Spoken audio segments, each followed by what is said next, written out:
On February 26th of 2012, a bizarre event took place in Sanford, Florida, the death of Trayvon Martin. It awakened a whole nation to old hurts and pains, and now the whole world is talking about it. Most of all, it devastated a family. And whatever unfolds in the future, Trayvon has left a hole in the Fulton family that I don't know can ever be replaced. And the reason why we're doing what we're doing today is that Trayvon lived just a few miles away from our church here in Miami Gardens, Florida, Trinity Church. And his mom, his uncle, and his older brother still live in that same house. And recently, Sybrina, Fulton, Trayvon's mom, said she would come in and do an interview with Pastor Linda and I on the subject of Mother's Day. It's that time of the year again. And I suppose that there's no mother in all of America that is more known right now in our country than Sybrina Fulton. She's a woman of grace. She's a Christian woman, just a precious lady who is bearing her sorrow in an unusual, humble, and noble way. And we were able to sit down with her and ask her a few questions about motherhood, about being the mom of Trayvon, and about where do we go from here.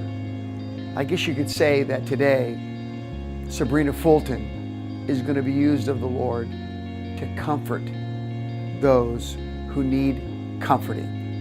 Here's a woman who is so desperate to be comforted in her sorrow, comforting others.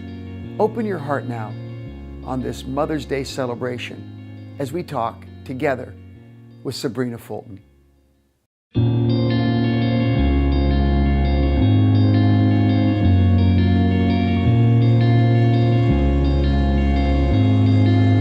Favorite passage is Proverbs 3, 5, and 6, and it says, "Trust in the Lord with all your heart, and lean not unto your own understanding, but believe in Him, and He shall direct your path." And I truly believe that.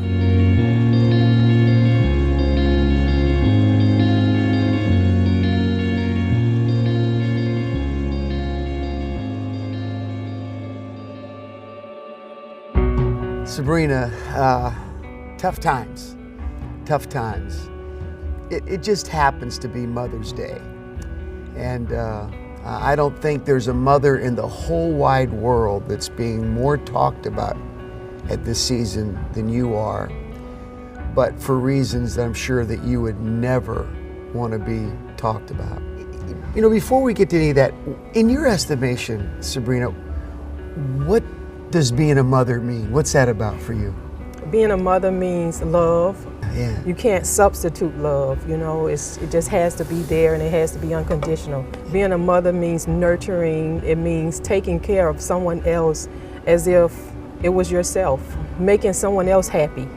Just things like that reminds me of what my role is as a mother. Yeah.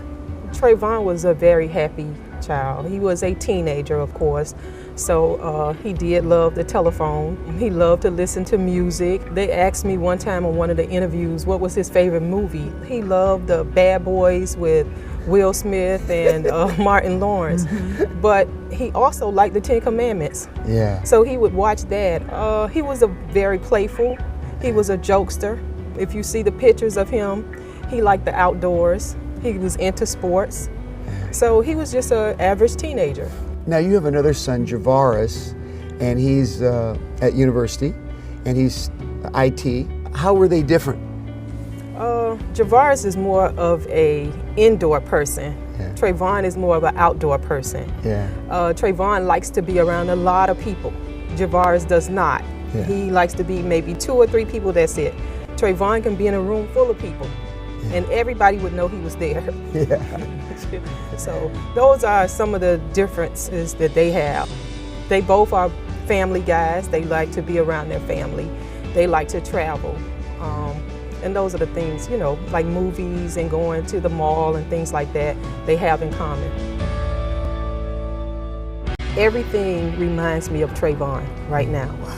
It is fresh on my mind. and it is a hole in my heart. But I know beyond a shadow of a doubt that I have God in my life, and with God, all things are possible. Yeah. So even if the justice system does not work for us, God is in control. Yeah. So good. Sybrina, I don't think I could do it. I know I could. How have you done this? I mean, seriously, I don't think I could do this.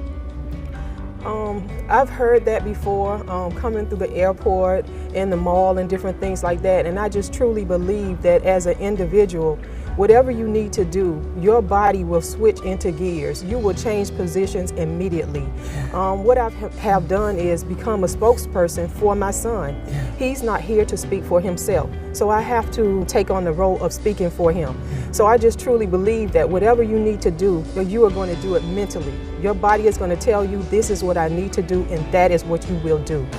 So you're saying you can do it with God's help? I believe anybody could do it. I don't think that I'm doing anything that any other mother could not do. You do have to have a strong faith in God, and you do have to have prayer. If it had not been for prayer and other people praying for me, I truly don't know how I would have gotten through this very difficult time. I've always had faith. I've always been a Christian. I'm not perfect.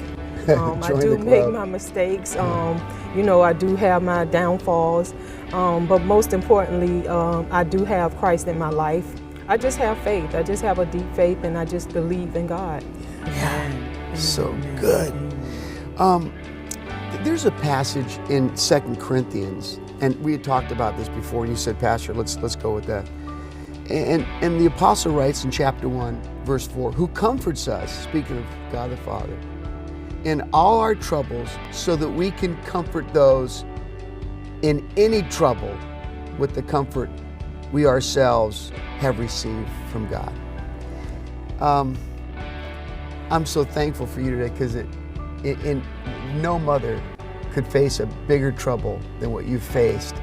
And yet you wanted to do this because you wanted to comfort moms and people in general in their troubles. Just talk to moms, just talk to them, those that are going through trouble, and encourage them. Can you do that right now? Yes. I would say to any mother that has lost a son, a daughter, or just a child, a loved one, hold on to your faith. That's all that you have. Hold on to your faith, read your Bible, stay prayed up, and just keep pressing forward. You will make it, because I did.